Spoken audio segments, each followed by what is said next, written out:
سلسلے عالیہ نقشبندیہ مجددیہ کے اندر جب کوئی بندہ بیعت ہوتا ہے تو اسے 5 معمولات بتائے جاتے ہیں: استغفار، درود شریف، تلاوت، وقوف قلبی اور مراقبہ کرنا۔ جب سالکین سے پوچھا جاتا ہے کہ مراقبہ کتنا کرتے ہو،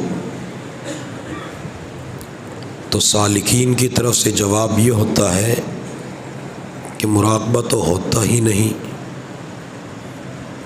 سالک کہتے ہیں چلنے والے کو، یعنی جو اللہ کی طرف جانے والا راستہ ہے اس پر چلنے والے کو سالک کہتے ہیں۔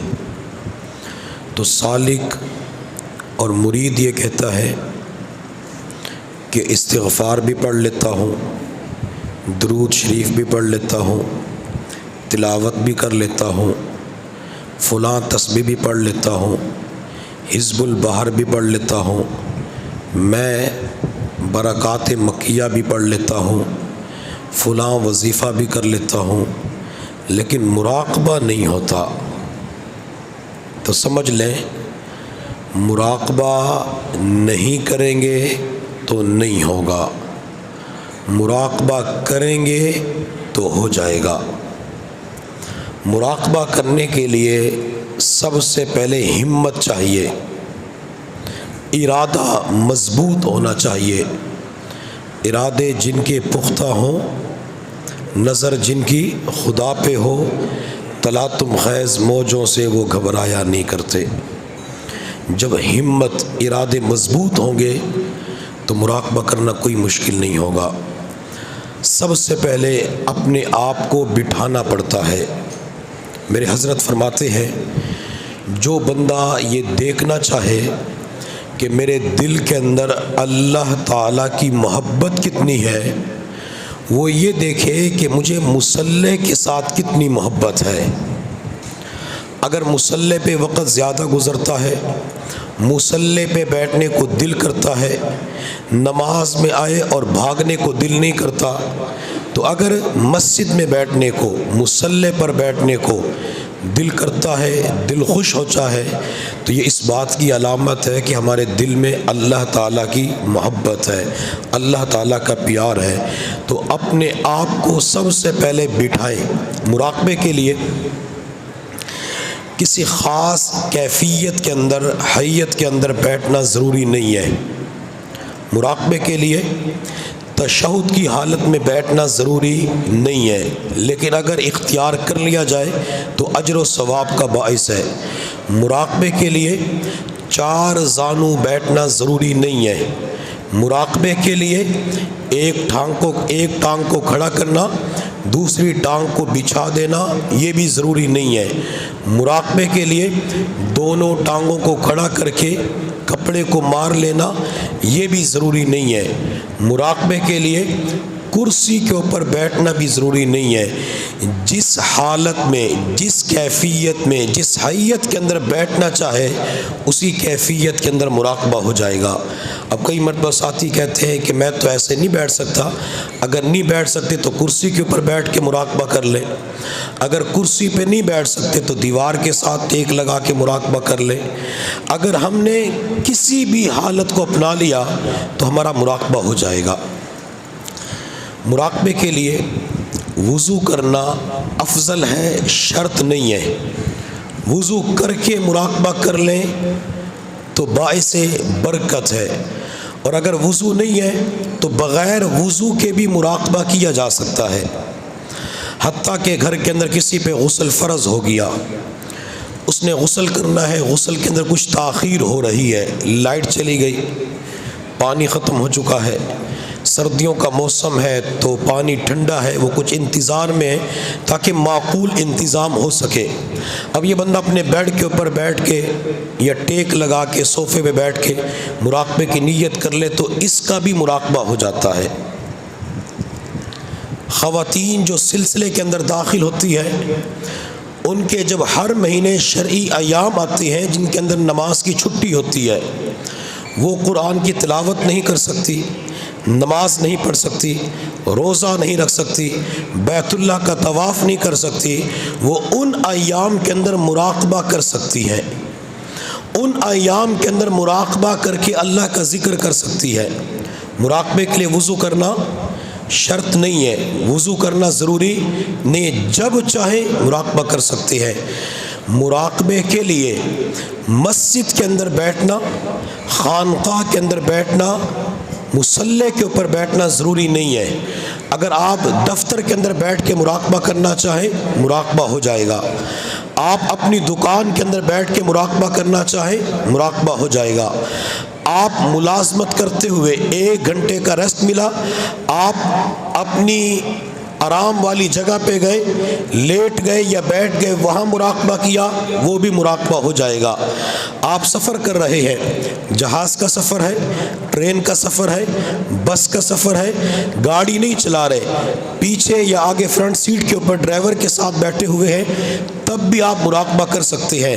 بلکہ کوشش یہ کیا کریں جب آپ کا سفر ہو، ٹرین کا سفر ہو، بس کا سفر ہو یا کار کے اندر پیچھے بیٹھے ہوئے ہیں، کسی بھی اور گاڑی کے اندر سفر ہے، تو اپنے چہرے کے اوپر رومال ڈال کے مراقبے کی نیت کر لیا کریں۔ ایک تو اگر بس والے کوئی فلم چلا لیتے ہیں آپ کی نظر نہیں پڑے گی، اسی طرح جو بسوں کے اندر کام کرنے والی لڑکیاں ہوتی ہے جب وہ چیزیں پیش کرنے کے لیے آتی ہے تو بار بار ان کے اوپر ہماری نظر نہیں پڑے گی۔ اسی طرح سوار ہونے والی خواتین بھی ہوتی ہے جو ہمارے آگے دائیں بیٹھی ہوتی ہے، ان کے اوپر بھی رومال کی وجہ سے نظر نہیں پڑے گی، اور ہم نے رومال چہرے پہ ڈال کے مراقبہ شروع کر دیا، اللہ تعالیٰ ذکر کی برکات بھی عطا فرما دیں گے۔ اب ایک بندہ مثال کے طور پہ میں ممبر کے اوپر بیٹھ گیا، کرسی کے اوپر، سیٹ کے اوپر، میں نے مراقبے کی نیت کی، بیٹھے بیٹھے میں سو گیا۔ جب میرا سفر شروع ہوا تھا تو اس وقت 7 بج رہے تھے، جب 11 بجے میری آنکھ کھلی تو ہم اپنی منزل کے قریب پہنچ چکے تھے۔ میں نے 7 بجے مراقبہ شروع کیا، 5-10 منٹ کے بعد مجھے اونگ آ گئی، نیند آ کر میں یوں ہوتا ہوں، کبھی یوں ہوتا ہوں تو کبھی کچھ ہوتا ہوں۔ یہ جو میں نے 4 گھنٹے بیٹھ کر نیند کی ہے، اللہ 4 گھنٹے ذکر کا ثواب عطا فرما دیں گے۔ مراقبہ ایسی چیز ہے، بندے کی نیند بھی پوری ہو جاتی ہے، ذکر کا ثواب بھی مل جاتا ہے۔ ہمارے مشائخ تو یہاں تک فرماتے ہیں جب رات کو سونے کے لیے آپ بستر پہ آؤ، بستر پہ آ کے مسنون اعمال کریں، اعمال کرنے کے بعد آنکھیں بند کر کے نیت کر لیں، میرے دل کے اندر اللہ کی رحمت آ رہی ہے، دل اللہ اللہ بول رہا ہے۔ اگر آپ کو پہلے نیند نہیں آتی ہوگی، جلدی نیند آ جائے گی، آپ عشاء کی نماز کے بعد مراقبے کی نیت کر کے لیٹ گئے، فجر کی نماز کے وقت کسی نے اٹھایا، پوری رات اللہ ذکر کا ثواب عطا فرما دیں گے۔ لیکن ان 2 مراقبوں کے اندر فرق ہے، بیٹھا ہوا مراقبہ اور ہے، لیٹنے والا مراقبہ اور ہے۔ لیٹ کے مراقبہ کریں گے صرف ثواب ملے گا، وہ مراقبے کے اندر شمار نہیں ہوگا۔ بیٹھ کے مراقبہ کرتے ہیں، نیند آ جاتی ہے، اللہ ثواب بھی دیتے ہیں اور وہ سارا وقت مراقبے کے اندر شمار ہوتا ہے۔ مراقبے کیسی چیز ہے؟ مراقبہ کرنا کیسے ہوتا ہے؟ جب مراقبہ کرنے کے لیے بیٹھے تو اپنی آنکھوں کو بند کر لیں۔ آنکھوں کو بند کرنا ضروری نہیں ہے، لیکن یکسوئی کے لیے، توجہ کے لیے، دل جمی کے لیے، توجہ بنانے کے لیے آنکھیں بند کر لی جائیں تو یہ یکسوئی بندے کو نصیب ہو جاتی ہے۔ اسی طرح سر کا جھکانا یہ بھی کوئی ضروری نہیں ہے، اگر بندہ سر جھکا لیتے توجہ بن جاتی، بندہ سر یوں رکھے یا پیچھے ٹیک لگا کے مراقبہ کرتا ہے تب بھی بندے کا مراقبہ ہو جاتا ہے۔ تو آنکھیں بند کریں، سر کو جھکائیں، پھر دل کی طرف توجہ کرنی ہوتی ہے۔ ہمارے کئی ساتھی جو مراقبہ کرتے ہیں وہ زبردستی کرتے، بول اللہ کیوں نہیں بولتا؟ تو ایسے دل نہیں بولے گا، بالکل اطمینان کے ساتھ، سکون کے ساتھ، وقار کے ساتھ بیٹھ جائے۔ مجھے دیکھیں، میں بیٹھا آپ کے سامنے ہوں، میں نے صرف آنکھیں بند کی، اب میرا مراقبہ شروع ہو گیا، میں نے یوں کیا ہے، کب آواز آئے گی، کب بولے گا، نہیں۔ جیسے ہم موبائل کے اندر کسی کی تلاوت سنتے ہیں، نعت سنتے ہیں، بیان سنتے ہیں، آواز کہاں سے آتی ہے؟ موبائل سے آ رہی ہے۔ آواز اگر کلیئر آ رہی ہو ہم یوں کرتے ہیں، یوں کرتے ہیں نہیں، بلکہ یہاں بیٹھے ہیں، آواز آ رہی، بڑے اطمینان سے سنتے ہیں۔ مراقبے کے اندر اپنے دل کے ساتھ زبردستی نہیں کرنی ہوتی، بلکہ مدھم توجہ دینی، آرام سے بیٹھے، آنکھیں بند کریں کہ میرے دل کے اندر اللہ کی رحمت آ رہی ہے، میرے دل کی ظلمت اور سیاہی دور ہو رہی ہے، یہ تصور کرنا ہوتا ہے، زبان سے کچھ نہیں پڑھنا، اور میرا دل اللہ اللہ کہہ رہا ہے، یہ تصور کر کے آپ بیٹھ جائیں۔ اس کے بعد آپ کو نیند آ جائے، آپ کو خیالات آئیں، ایک مرتبہ بھی توجہ نہ بنے، آپ کا یہ سارا وقت مراقبے کے اندر شمار ہوگا۔ آپ مراقبے کی لذت اٹھا کے دیکھیں، مراقبہ پابندی کے ساتھ کریں، انشاءاللہ آپ کا من یہ چاہے گا کہ میں روزانہ مراقبے کا اہتمام کروں۔ مراقبے کے لیے 3 اوقات سب سے بہترین ہے۔ نمبر 1، تہجد کے وقت مراقبہ کرنا، اس سے دل کی صفائی جلدی ہوتی ہے، دل جلدی روشن ہو جاتا ہے۔ دوسرا، نماز فجر سے لے کر اشراق تک یہ وقت بھی قبولیت کا ہوتا ہے، اس وقت مراقبہ بڑا مفید ہوتا ہے۔